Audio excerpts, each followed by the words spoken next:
സ്വർഗീയനായ വ്യക്തി സ്വർഗീയമായ കാര്യങ്ങൾ ചെയ്യുന്നു. സ്വർഗീയമായ കാര്യങ്ങൾ ചെയ്യണമെങ്കിൽ സ്വർഗീയമായ കാര്യങ്ങൾ കേൾക്കാൻ സാധിക്കണം. എവിടെയാണ് ഇത് സാധിക്കുക? മറ്റെവിടെയുമല്ല, ഈശോ നൽകുന്ന തിരുവചനത്തിൽ തന്നെ.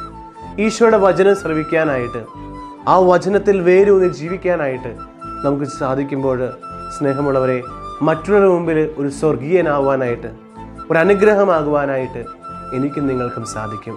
അതിന് ഏറ്റവും ആദ്യം ഞാൻ ചെയ്യേണ്ടത് തമ്പുരാൻ്റെ സ്വരം ശ്രവിക്കുക എന്നതാണ്.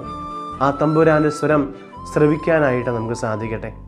ഒരുപക്ഷെ പല വൈദികരാലായിരിക്കാം, സന്യസ്തരായിരിക്കാം, അതുപോലെ മുതിർന്ന ആളുകളിൽ നിന്നായിരിക്കാം നമുക്ക് നല്ല നല്ല കാര്യങ്ങൾ കേൾക്കാനായിട്ട് ഇടയാകുക. അത് കേൾക്കാനായിട്ട്, നമ്മുടെ ജീവിതത്തിൽ ആവശ്യമുള്ളതാണെങ്കിൽ അത് ചെയ്യുവാനായിട്ട് നമുക്ക് സാധിക്കുകയാണെങ്കിൽ, സ്നേഹമുള്ളവരെ, ഞാനും നിങ്ങളും മറ്റുള്ളവർക്ക് ഒരു അനുഗ്രഹമായി തീരും.